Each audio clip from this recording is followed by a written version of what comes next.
Enseguida damos inicio en cuanto al profesor Daniel Lutzky esté en línea.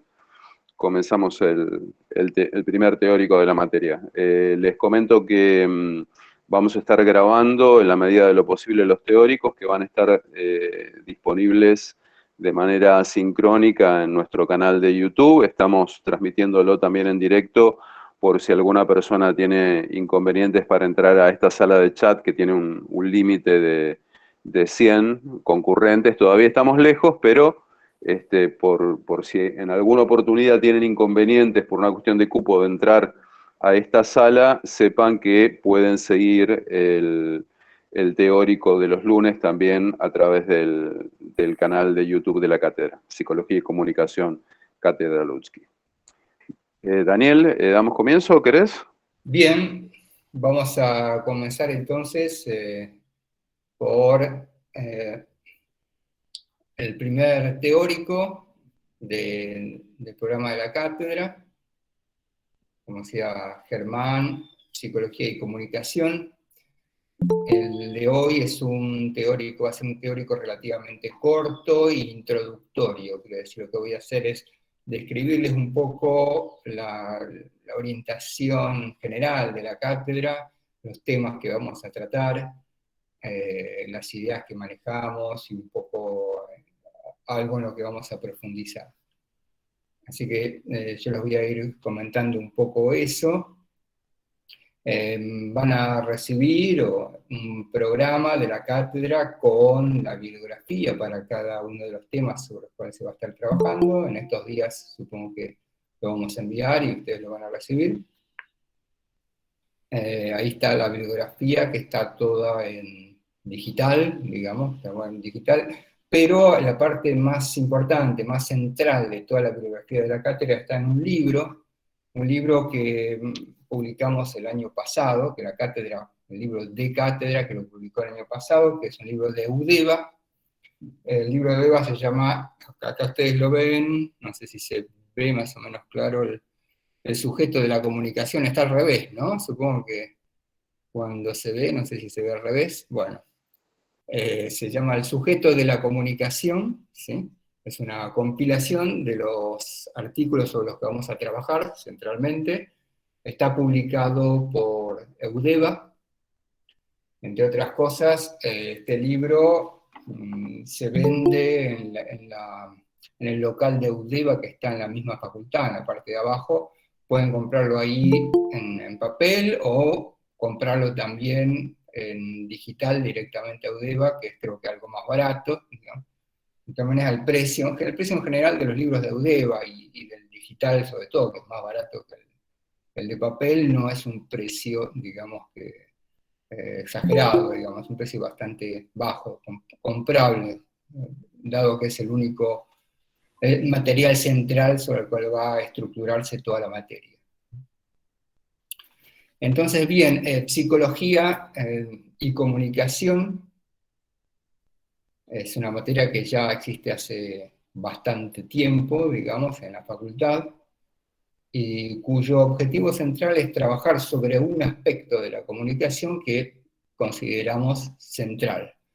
Consideramos central e importante para todas las personas que se quieran dedicar a la comunicación, ya sea a investigar o ya sea a comunicar o a participar en un medio o a desarrollar cualquier tema de asesoramiento relacionado con la comunicación. Nuestra materia se orienta entonces a pensar básicamente lo que podríamos llamar en cierta jerga, digamos, semiótica de la carrera, lo que sería la recepción. El receptor, o dicho en palabras menos de jerga de la comunicación, los seres humanos que se comunican. Y esto que parece algo como evidente, básico, no es tan evidente en los estudios sobre comunicación. Hay infinitos estudios sobre comunicación dedicados a cómo se construye la emisión, cómo se construye el discurso, a estudiar la enunciación, a estudiar el contexto comunicacional de un acto para comprenderlo. a estudiar miles de cosas que tienen que ver con la emisión de la comunicación, pero hay muy poco dedicado a comprender y pensar esto que es, que podemos llamar desde ese lenguaje veroniano, la recepción. Disculpen yo sé que muchos de ustedes odian la semiótica, nosotros ya tenemos, bueno, en el caso de no, ahí Cami dice que no odia la semiótica, eso es bueno. En general los que no odian la semiótica son entre el 5 y el 10% de los alumnos, los demás la odian, digamos, ¿no? Las terceridades y todas esas cosas. Pero bueno, más o menos ese es el promedio. De todas maneras, en todos los trabajos, digamos, de semiótica, y los más importantes, y bueno, yo creo en este sentido que el Liceo Verón, con quien trabajé unos cuantos años en Francia y en Argentina, es un personaje muy importante en la teoría comunicacional y en las teorías sociales también. Quizá del argentino, uno de los más reconocidos, digamos, en cuanto a sus escritos, a todo lo que él desarrolló. Pero hay algo que yo siempre discutía con Eliseo cuando trabajaba con él, y trabajamos sobre casos concretos, porque tenemos que asesorar empresas, productos, revistas, hasta algún candidato político en algún momento hemos trabajado, que el problema de él, y no es el problema de él solamente, sino que era el problema de casi todos los grandes pensadores de la comunicación, es esto sobre lo que estamos trabajando en la cátedra, que es esto de la recepción.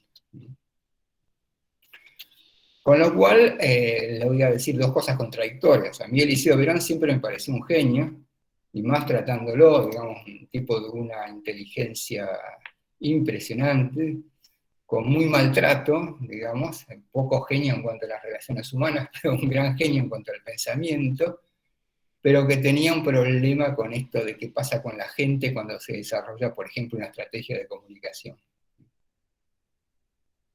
En términos concretos, cuando la cosa era concreta, digamos, de pensar qué vamos a hacer, por ejemplo, en Francia hicimos todo un trabajo en un momento del desarrollo del yogur, por ejemplo, por qué los jóvenes franceses no tomaban más yogur, y eran los que nos contrataban para ver cómo mejorar a través de la comunicación el consumo del yogur.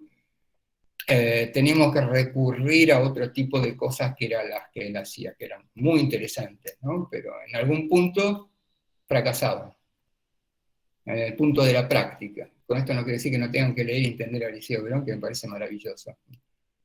Pero cuando el asunto tenía que ver con la realidad de los seres humanos, ahí tenía un problema. Y eso pasa con muchas de las teorías sociales. Es como que las realidades subjetivas, de las evoluciones subjetivas de la gente y de la opinión pública, se resisten con bastante éxito al intento de encuadrarlos en alguna teoría social, comunicacional, política, etc. Y esta especie de resistencia que tienen las realidades subjetivas a la introducción de nuestras teorías en ellas, tiene que ver con un terreno que ha sido difícilmente explorado, poco explorado, y que es fundamental. Digamos, cuando ustedes tienen que desarrollar un medio de comunicación o una investigación para un producto o un discurso, el tema de cómo funciona, entre comillas, la gente es fundamental, entender eso. Entonces, psicología de la comunicación un poco, y comunicación, perdón, trata de trabajar sobre ese aspecto, lo que podríamos llamar, en cierto lenguaje, subjetividad. Subjetividad es una palabra que se puso de moda en los últimos años, los 10 años, 15 años últimos. Siempre hay en nuestro ámbito de las ciencias sociales palabras que se ponen de moda, o en el ámbito de las ciencias de la comunicación. Por ejemplo, en una época era el tema del sentido. Si hace sentido, si no hace sentido, ¿no? Eran palabras jergas que se usaban. Y a veces uno no usa esas jergas, sobre todo en comunicación, sin preguntarse demasiado qué es lo que está diciendo. O cuando uno pregunta qué es lo que está diciendo, las respuestas son un poco redundantes, dan vueltas sobre sí mismas de alguna manera. ¿Qué quiere decir que algo haga sentido, ¿no? Por ejemplo.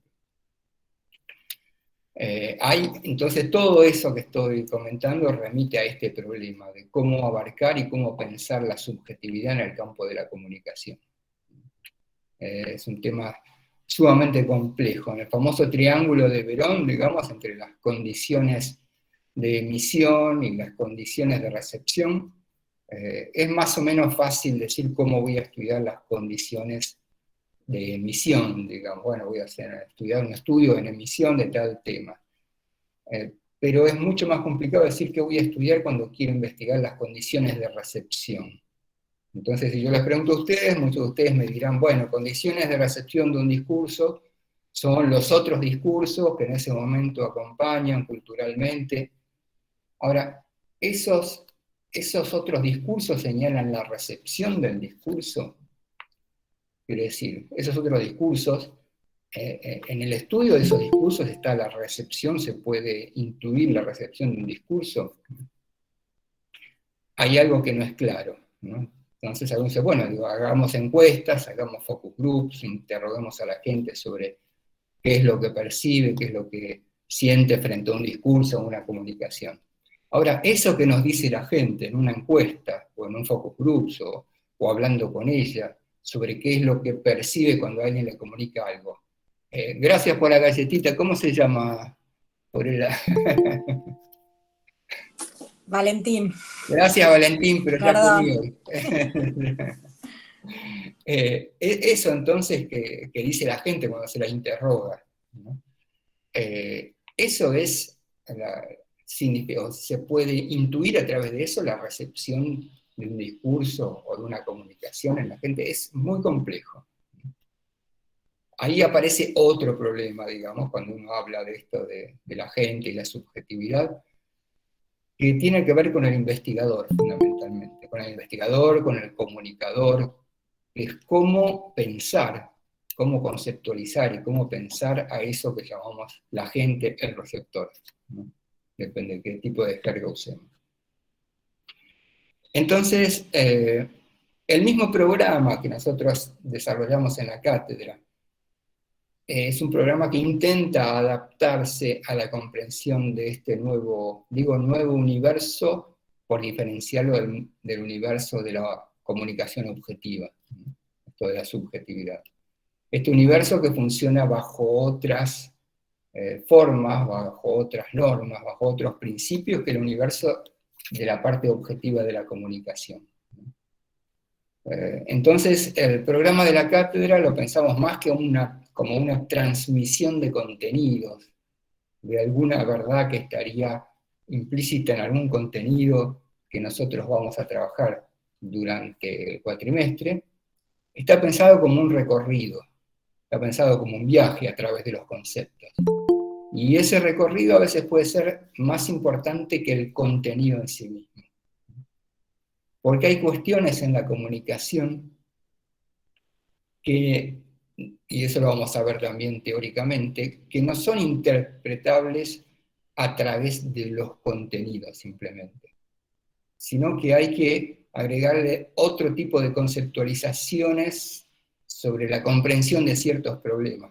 Y uno que es central, del cual vamos a trabajar durante todo el cuatrimestre, es el tema de la afectividad, de los afectos, de los sentimientos, de todo lo que puede acercarse a eso que quizás Peirce lo llamaba primeridad, digamos, pero que se puede conceptualizar también desde otros lados, digamos, ¿no? Cómo pensar la evolución de los afectos.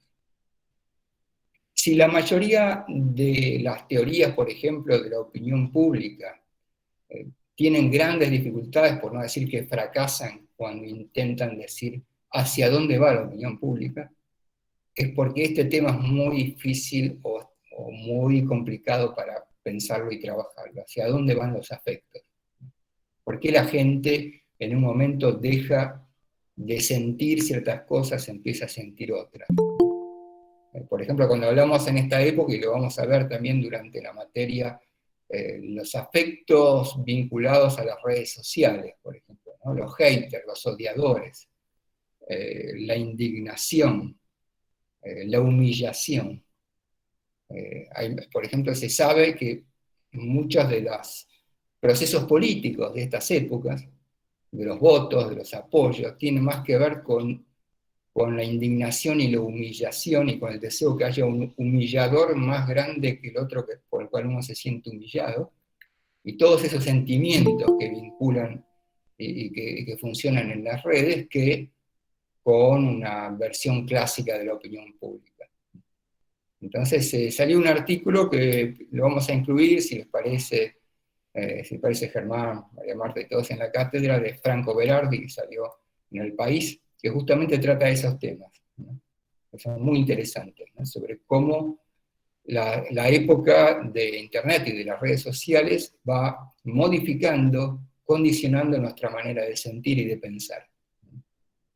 Ahí justamente el objetivo está puesto no tanto en la red social misma, sino en los efectos de esa tecnología, entre comillas, sobre nuestra subjetividad.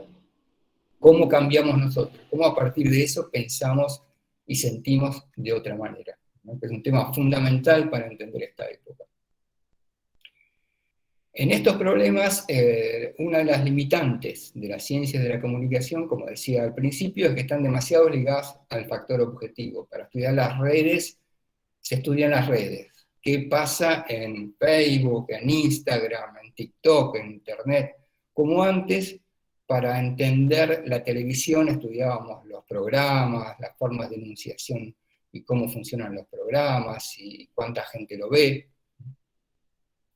Y estaba muy centrada nuestra mirada en la parte objetiva, en el objectum de la comunicación, y había muy poco trabajo sobre esto, la recepción, digamos, ¿no? Sobre los sujetos y cómo se modificaron los sujetos a partir de la era de la televisión, que hoy ya pasó, ¿no? Hace rato.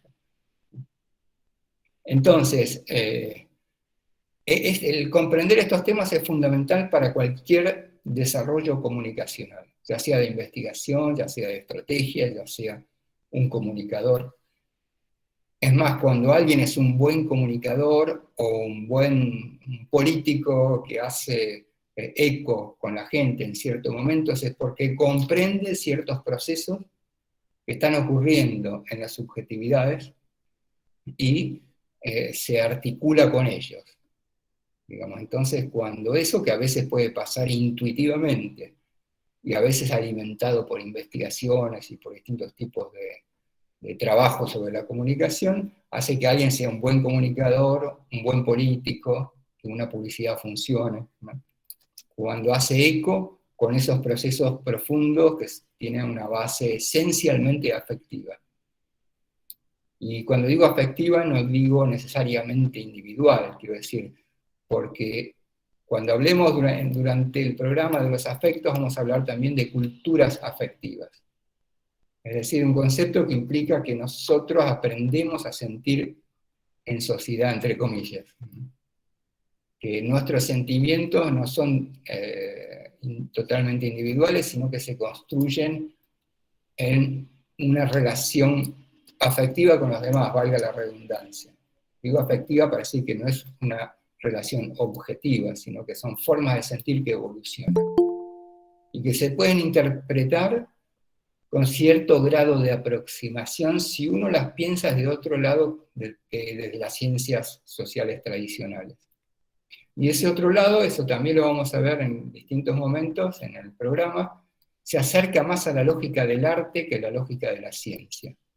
Para comprender la evolución de los sentimientos y los afectos colectivos, es necesario pensarlo como si fuera un estudio de arte, y no un estudio de algo científico que objetivamente va a responder a una de otra manera. Esto también lo vamos a ver acá. Vamos a conceptualizar el tema del arte y la relación con la opinión pública y con los afectos, con la evolución de los afectos. ¿Por qué? En algún momento la gente cree en algo y en otro momento deja de creer, por ejemplo. Esa lógica de la creencia y de la descreencia, o de la ilusión y la desilusión, tiene tiene lógicas propias, colectivas, pero cuyos tiempos se aproximan más a lo que se podría llamar el tempo de la música, Digamos que música uno no puede hacer cualquier cosa en cualquier momento. Si escuchamos un tema de Eric Clapton, no es que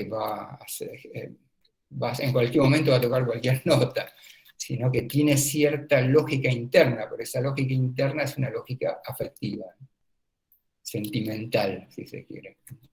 Y eso es lo que hace que los temas de Eric Clapton sean una obra de arte, de Eric Clapton, de Bach, o de cualquier buen músico, de cualquier buen pintor, de cualquier una buena película, digamos, hay ciertos tiempos internos, tiempos afectivos que hacen a la calidad de esa obra de arte. Bueno, para meternos e introducirnos en estos temas que tienen que ver con la subjetividad, vamos a tocar ciertos autores que han trabajado o que se han preocupado por pensar al sujeto y sus evoluciones. Los primeros teóricos van a trabajar sobre el problema del imaginario occidental. ¿Por qué? Porque uno de los temas que nos dificultan pensar la subjetividad, los aspectos, la evolución de los sentimientos, es que la manera de pensar occidental, el imaginario, llamamos imaginario al conjunto de ideas con las cuales una sociedad cree que es interpretable en la realidad. Lo que es verdadero y lo que es falso, lo que es bueno y lo que es malo, es una serie de conceptos que toda una sociedad más o menos se ponen de acuerdo y se contagian para pensar de manera parecida. En el caso del imaginario occidental vamos a ver que hay ciertos aspectos en la manera de construir el pensamiento en Occidente que dificultaron pensar este tema, lo subjetivo, lo afectivo, etc.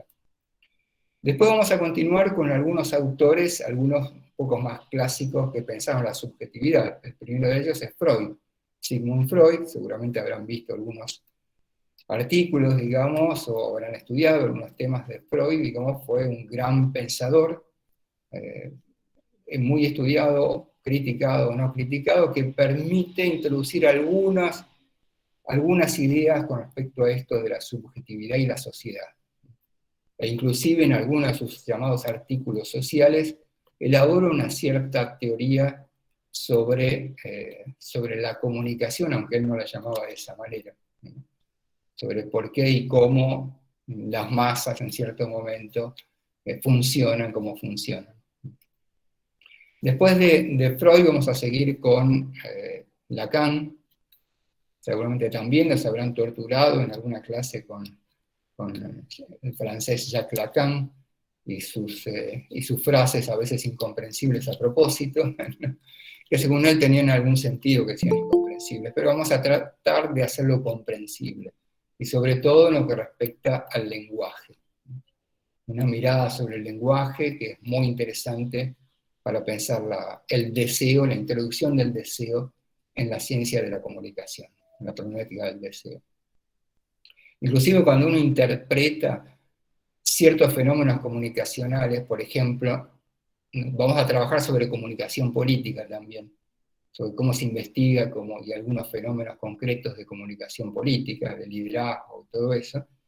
Vamos a ver que en la comunicación política es fundamental comprender no solo las demandas de la gente, no solo lo que la gente pide, sino lo que hay detrás de esas demandas. Esto que podemos llamar deseo. Porque a veces la gente puede pedir una cosa porque detrás hay un motorcito afectivo que funciona en cierta dirección. Les doy un ejemplo breve de qué pasó con la comunicación política hace mucho tiempo. El presidente Mitterrand en Francia, en un momento, ve que sale una encuesta frente a un caso aberrante de una violación con muerte de un menor. Se hace una encuesta y la mayoría de los franceses dice que pide en ese momento la pena de muerte para ese asesino.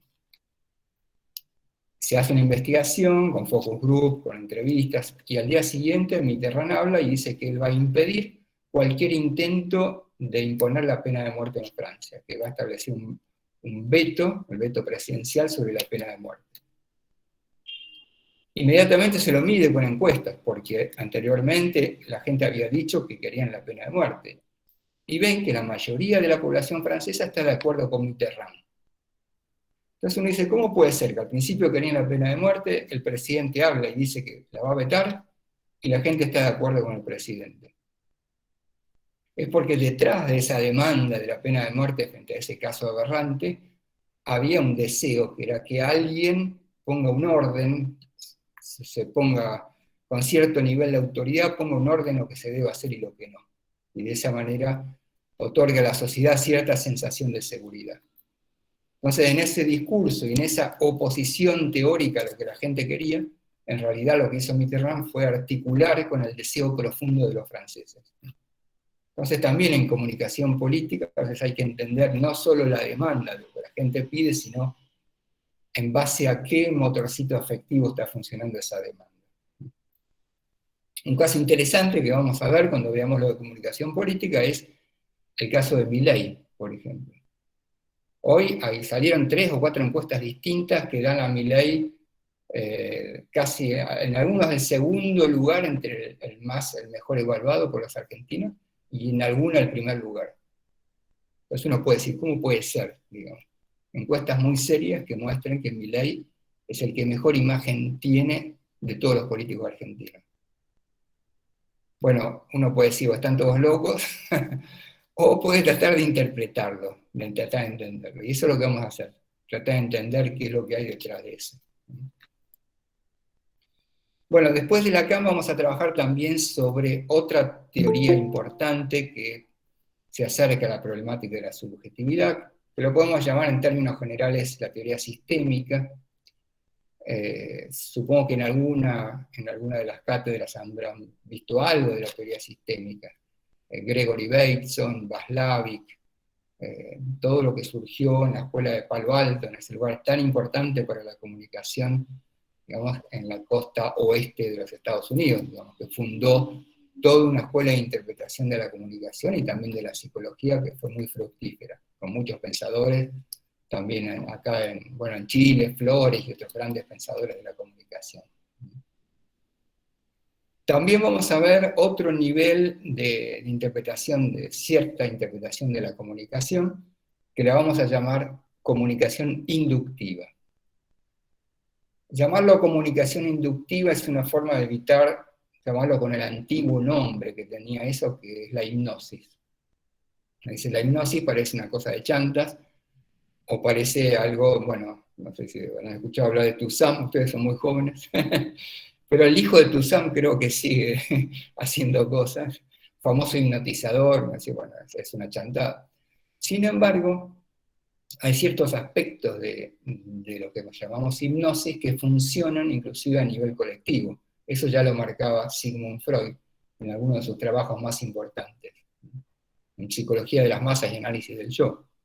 Decía, todo esto, hablando de la comunicación social más o menos, sería comprensible si entendiéramos la hipnosis, pero como no la entendemos todavía, nos es difícil comprenderlo. Más o menos eso dice en un párrafo. ¿Y por qué la hipnosis? Porque hay ciertos aspectos de la comunicación, por ejemplo, cuando nosotros estamos concentrados en la televisión, ¿no? Cuando miramos un programa y de repente nos quedamos una hora mirando esas cositas de colores que se mueven, ¿no? Y después, ¿qué es lo que pasó ahí? Digamos, ¿qué es lo que funcionó en nosotros para que nos quedemos mirando algo que parece no tener demasiado sentido? ¿No? Como personas que bailan, por ejemplo, o ese tipo de cosas. Se hizo un estudio una vez de las ondas cerebrales de las personas mirando televisión, y lo que se descubrió que el cerebro emitía las mismas ondas que en estado de trance, que en estado de hipnosis. Entonces, mirar televisión es un estado de trance. Leer un libro también es un estado de trance. Quiero decir, nosotros estamos leyendo un libro y de repente alguien nos habla y no lo escuchamos. ¿Cómo puede ser que alguien nos hable y no lo escuchemos? Eso se llama sordera hipnótica. Y es procesos que tienen que ver no con la hipnosis antigua del relojito, digamos, de alguna película, sino con procesos hipnóticos de la comunicación. Una persona, un político que hace un discurso y que la gente se identifica con él, también funciona muchas veces de esa manera. Lo que llamamos hipnosis naturalista o la hipnosis en la vida cotidiana es la descripción de ciertos efectos de la comunicación que funcionan de una manera muy particular. Después vamos a trabajar también sobre esto que en algún momento nombré, que se llama culturas afectivas. La idea de que la construcción social de los afectos, de las maneras de sentir, y eso ocurre en todas las sociedades. Si nosotros queremos interpretar cómo funciona una sociedad, por ejemplo, una ciudad, todas las ciudades, todos los pueblos tienen maneras propias de sentir las cosas. Alguien de ustedes, si vino del interior o vino de un pueblo, de algún lugar, sabrá, bueno, en mi pueblo las cosas funcionan así, la gente es así, hay ciertas lógicas de la sensibilidad propia, y eso pasa también a nivel nacional, digamos, en que cada país, en cada civilización, en cada momento se van construyendo formas de sentir. Entonces vamos a trabajar y vamos a tratar de encontrar un método interpretativo para pensar las culturas afectivas, que tienen que ver después con otro tema que ya nombré hace un ratito, que es esto de las culturas políticas. Y esto de las culturas políticas y de las culturas afectivas, que están muy vinculadas, las maneras de sentir, porque, por ejemplo, ¿por qué alguien es kirchnerista o por qué alguien es anti-kirchnerista? Por supuesto que van a haber razones, ¿no? Unos van a decir, bueno, por tal y tal cosa, son unos reaccionarios, y los otros van a decir, no, por la corrupción, pero de fondo hay ciertas cosas que funcionan en las identidades políticas y en los apoyos políticos que tienen que ver con estas culturas afectivas. Esto que llamamos grieta, por ejemplo. Y vinculado con todo esto, vamos a trabajar también sobre lo que llamamos creencias. Y para entender estas culturas afectivas y cómo una sociedad funciona en los afectos, hay que entender también esos puntos de unidad, esos puntos de condensación de los afectos colectivos. Y esos puntos de condensación de los afectos colectivos los llamamos creencias. Son cosas en las cuales que funcionan porque se sienten, y no porque la interpretación viene después. O sea, en las creencias siempre viene primero el sentimiento y después la interpretación. Es decir, algunos de ustedes, por ejemplo, creerán en Dios y otros serán ateos. Todos tendrán una explicación. Bueno, yo creo en Dios, porque otros dirán soy ateo por tal cosa. Y algunos de ustedes creerán que eso se produce por cierta voluntad. Digamos, yo decidí creer en Dios o yo decidí ser ateo. En general, esa supuesta decisión, digamos, esa decisión autónoma de cada uno de ser ateo o creer en Dios, no es cierta. Y eso se demuestra cuando yo les digo, los que son ateos, les pido que por 5 minutos crean en Dios. Es nada más que por 5 minutos, después vuelven a ser ateos. O al revés, los que creen en Dios les pido que por 5 minutos sean ateos. Después vuelven a creer en Dios. Todos sabemos que eso es imposible. Eso es imposible porque no hay voluntad, y esto es un mecanismo básico de las culturas afectivas, que no funcionan por voluntad propia. Van más allá de la decisión de nuestro yo, por decirlo de alguna manera. Son bastante ingobernables. Es como el gusto, o el amor, o el enamorarse, o el gusto por una comida, por ejemplo. Si a mí me gusta el chocolate, puede ser que me haga mal el chocolate, puedo decidir no comer chocolate, pero yo no puedo nunca decidir sobre que me deje de gustar el chocolate. Si no hay decisión posible sobre eso, y como no hay decisión posible sobre el gusto, tampoco hay decisión posible sobre las creencias. Esto es difícil de pensar porque va en contra de, valga la redundancia, una creencia muy profunda del mundo occidental, y es esa creencia que yo me gobierno a mí mismo, la idea de la autonomía del individuo. Creencia que es importante para Occidente. En esa creencia se basa la modernidad. Se dice que la modernidad, más allá de algunas fechas que le ponen a cuándo comienza, si es la caída del Imperio Bizantino, o si es que Colón llega a América, o si es que se empiezan a publicar los libros con la imprenta, pero hay quien dice que la modernidad comienza cuando los individuos empiezan a pensarse como seres autónomos, y no como parte de un todo. Ese pensamiento fundamental de la modernidad es esencial a la democracia, es parte de la evolución de esta civilización. Y la idea de que nosotros no controlamos nuestros sentimientos, que es al revés, que nuestras creencias, nuestros pensamientos más profundos nos controlan a nosotros, es una idea que no es fácil de aceptar por este imaginario occidental sobre el cual vamos a hablar al principio. Pero que sin embargo es importante entender. Es importante entender porque, insisto, ninguna estrategia de comunicación va a funcionar si uno no comprende estos temas. Que a veces, por eso a veces uno dice la forma expresa más que el contenido. No es que sea superficial la idea que la forma exprese más que el contenido. Si uno piensa en la Revolución Rusa, por ejemplo, del 17, dice, ¿qué influyó más? ¿Los discursos de Lenin o la bandera roja? Sin duda fue la bandera roja la que condensó y expresó, digamos, toda esa rebelión contra el zar y que hizo la revolución. Y sin duda nadie se acuerda y nadie sabe qué dijo Lenin, ¿no? Pero se condensaba en ciertas cosas. Entonces comprender este tema de cómo funcionan las creencias es fundamental. Entonces vamos a trabajar sobre creencias, vamos a trabajar sobre las creencias en la modernidad y en relación a las redes sociales. Por último, vamos a tratar de interpretar algunos temas que tienen que ver con un momento más actual, que es los efectos de las redes sociales y de los modernos medios de comunicación sobre la subjetividad, y también un poco la evolución de la subjetividad a partir de la pandemia. Es decir, la pandemia nos ha marcado, y nos ha marcado seguramente más de lo que nosotros creemos. En general, todos queremos que se termine ya, basta de pandemia, no escuchar más nada, en lo posible no ponernos el barbijo, salvo sea un lugar cerrado, es decir, que ya haya pasado ese terrible momento de la humanidad, que fue terrible para todos en todos los sentidos. Entonces, 2 años de eso seguramente nos marcaron, seguramente dejaron marcas en nuestras maneras de sentir, de pensar, de interpretar, de funcionar. Entonces, interpretar desde el punto de vista comunicacional los efectos de la pandemia junto con el de las redes sociales parece importante. Parece importante para entender este mundo de hoy, cómo pensarlo y cómo posicionarlo. Un ejemplo claro, los cambios tecnológicos, como fue el de las redes sociales, producen cambios muy fuertes en la subjetividad y que hay que tratar de entender.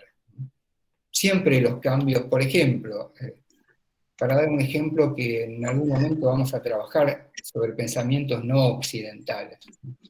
El budismo, durante muchísimos años, digamos más de 150 años, se transmitió de manera oral, quiero decir, los sutras, los pensamientos más importantes que Buda dijo en algún momento, son repetidos de manera oral durante 150 o 200 años. Recién 200 años después de que Buda se haya muerto, empieza a aparecer la escritura de los sutras budistas.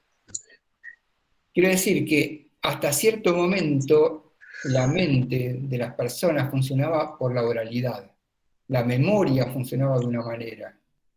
A partir de que surge el escrito y el mundo de lo escrito, entonces cambia el cerebro, cambia la memoria, cambia la manera de funcionar de las personas, ¿no? Sobre todo a partir de Gutenberg y de la galaxia Gutenberg y toda esa historia. Sin duda que a partir de las redes sociales y a partir de Internet y todo esto, no solo cambia la forma de comunicarse, cambia algo más importante que la forma de comunicarse, que son nuestras subjetividades, nuestra manera de sentir y nuestra manera de pensar. Poder tener una interpretación de eso nos parece fundamental para pensar la época actual. Bueno, todo esto vamos a verlo durante la cátedra, durante los distintos temas que vamos a trabajar en el cuatrimestre. Como les digo, la bibliografía va a estar junto con el programa de la cátedra, que le vamos a acercar por mail en estos días. Los temas concretos, digamos, que tengan que ver con exámenes, fechas, etc., van a ser, ustedes lo pueden hablar con los ayudantes, digamos, en nuestra cátedra, cada ayudante y yo mismo como titular de la cátedra, es casi un ser humano. Tiene sus propias, dentro de un esquema general de temas sobre los cuales trabajamos todos, tiene sus propios desarrollos, sus propias, a veces agregan algunas publicaciones, a veces trabajamos algunos temas particulares. Así que todo eso lo van a discutir, lo van a trabajar con los ayudantes. Bueno, voy a ver si hay alguna pregunta en especial, y si no estaremos terminando este primer teórico que fue solamente introductorio, ¿sí? Los prácticos son presenciales, ¿sí? No sé, Germán, vos fíjate si hay alguna cosa que, Germán o María Marta, que ¿no? Sí, no, ahí estuve respondiendo un poco los chats, compartí el enlace a la nota del país que habías mencionado y confirmamos, porque ahí hay una participación contradictoria. Los teóricos, por ahí, Daniel, si querés aclarar, hay dos líneas de teóricos, los lunes van a ser a distancia, prefiero que lo aclares vos por ahí eso. Bueno. Digamos, hay dos teóricos, hay una especie de teórico central, que es el de los lunes, donde vamos a trabajar sobre todos los temas, ¿sí? Todos los temas de este programa que nos hemos fijado. Después hay el teórico de Sergio Com, que es los martes a la mañana, que va a profundizar en algunas cuestiones especialmente vinculadas con el psicoanálisis, ¿sí? Ese es el esquema con el que trabajamos nosotros. Los teóricos van a ser publicados, para buscar el canal de YouTube, donde van a ser publicados, ¿cómo es, Germán, el canal de YouTube?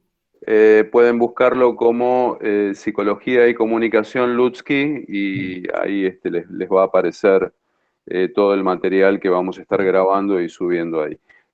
Para que quede claro, los prácticos de la materia son presenciales. La pregunta es si los teóricos son obligatorios. Los teóricos no son obligatorios. Nosotros recomendamos fuertemente la presencia del teórico de los lunes, porque muchos de los temas sobre los que vamos a trabajar y sobre los que vamos a investigar tienen que ver con estos temas que vamos a ver en los teóricos de los lunes. Así que está fuertemente recomendado. ¿Alguna pregunta? Los teóricos de los martes supongo que también van a estar disponibles en un canal de YouTube especial, digamos. ¿La asistencia se toma solo en prácticos? Sí, la asistencia se toma en los prácticos, que son presenciales, y la asistencia es, bueno, obligatoria como era antes de la pandemia, digamos, con el mismo sistema. Creo que es 75%, algo así, no sé, Germán, vos sabés bien, ¿no? Sí, exactamente, 75% de presencialidad. ¿Alguna otra pregunta? Profe, perdón. Sí. Con respecto al teórico de los martes, ¿ya arrancan mañana o avisan antes? Mañana. Tengo entendido que arranca mañana, sí. Bien. Sí, arrancan mañana. Lo que sí yo no sé si se van a grabar los de los martes, porque el año pasado se acumulaban, digamos, como video. en video en un grupo de Facebook, pero no creo que siendo presenciales el profesor Sergio Com los vaya a filmar y a grabar. Ok, gracias. ¿Alguna otra pregunta? ¿A dónde va a estar disponible la bibliografía? Porque desde la web se pide acceso para ingresar. Germán, no sé si querés contestarle. No. Cada docente va a estar trabajando una bibliografía que es común, pero al mismo tiempo tiene alguna particularidad, de manera que los docentes de cada práctico van a compartir los enlaces a los materiales digitales. Por supuesto, recuerden que, como dijo el profesor Lutsky, está el libro de cátedra, que esto vayan consiguiéndolos en formato papel o en formato digital, y después cada práctico va a compartir los enlaces a los textos digitales que hagan a cada práctico. Bien. Una pregunta, bueno. Ahí Abru dice que mañana hay paro de trenes, por si a alguien le sirve el dato. No sé. Bien. Si no hay ninguna pregunta más, comenzaríamos con el programa, digamos, el próximo lunes, ¿sí? Con todos los temas de los cuales estuvimos comentando aquí. Así que, bueno, muchas gracias a todos, gracias por el entusiasmo. Espero que vayamos profundizando los temas durante el mismo transcurso del cuatrimestre. Vamos a tratar de mostrarles la mayor cantidad de información posible para que a ustedes les sirva para ver metodologías y formas de investigación de los temas que tienen que ver con la subjetividad y la comunicación. Y bueno, nos esperamos en el mismo canal, en el mismo horario, como se decía antes, en la época de la televisión. Bueno, gracias, nos despedimos. Chau, chau. Gracias. Gracias, profe. Chao. Hasta luego. Chau. Chao, muchas gracias.